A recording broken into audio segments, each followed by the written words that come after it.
एक महीने से ये स्टूडेंट्स एमबीबीएस स्टूडेंट्स यहाँ पे धरने में बैठे हैं। ऐसी परिस्थिति मैं समझता हूँ किसी प्रदेश में नहीं आई होगी कि एमबीबीएस स्टूडेंट्स को एक महीने तक धरने में बैठना पड़ा।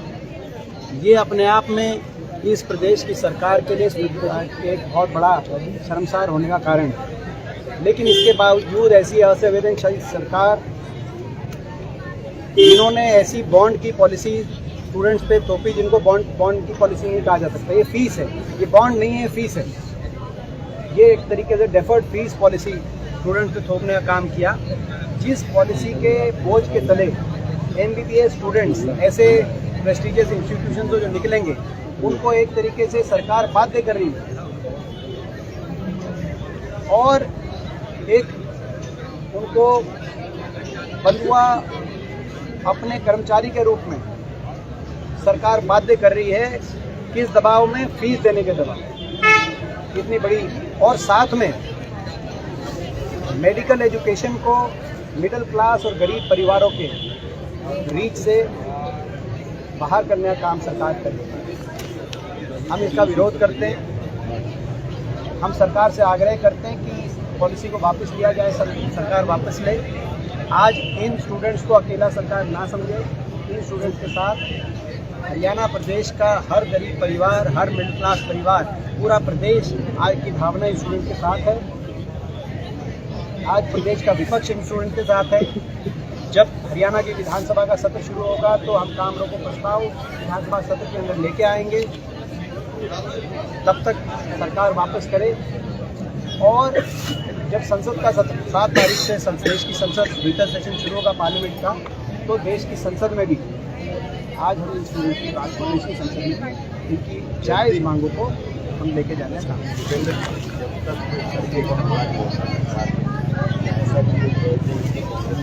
हम सड़क पे भी आएंगे। विपत्ति जब इनका स्टेशन चल रहा था, लगातार जब सरकार से बातचीत चल रही थी, हमारी इनसे बातचीत होती थी। मेरी स्वयं जो डॉक्टर्स थे उनके सभी से बात होती रहती थी, जो स्टूडेंट्स हैं, और उन सब स्टूडेंट्स से जब मैं बात करता था तो मैंने इन सबको सुझाव दिया।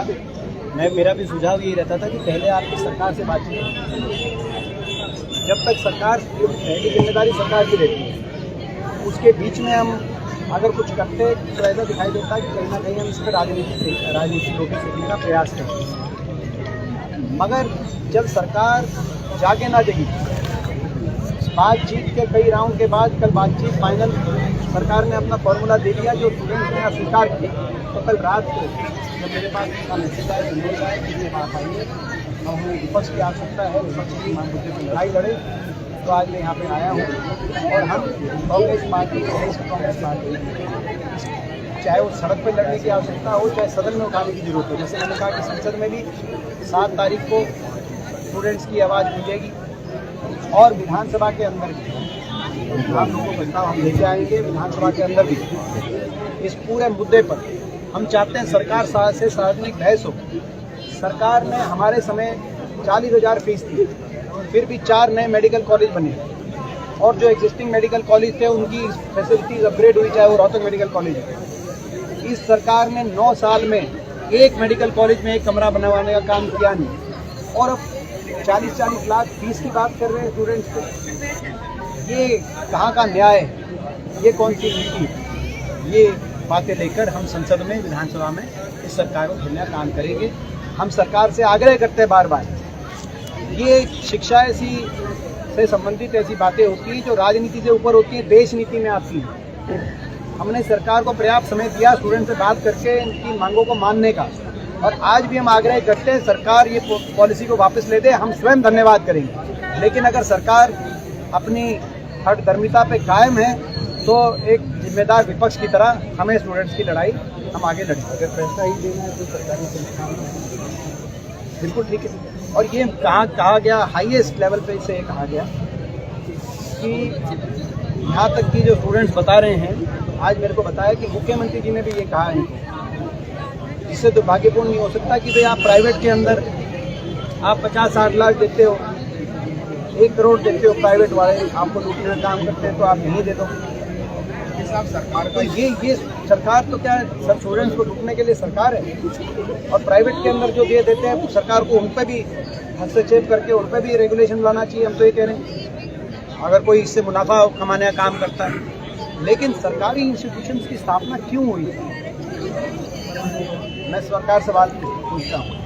1960 में 62 में जब कांग्रेस पार्टी की सरकार थी, उस टाइम जॉइंट पंजाब था, चौधरी रणजीत सिंह जी स्वास्थ्य मंत्री थे, उस समय ये संस्थाएं यहाँ पे क्यों लाया गया? कानपुर मेडिकल कॉलेज प्रदेश का दूसरा मेडिकल कॉलेज क्यों बना जब कांग्रेस पार्टी की सरकार थी? तीसरा मेडिकल कॉलेज कल्पना चावला क्यों बना जब हमारी सरकार थी? चौथा मेडिकल कॉलेज शहीद हसन खान मेवाती मेडिकल कॉलेज मेवात में क्यों बना?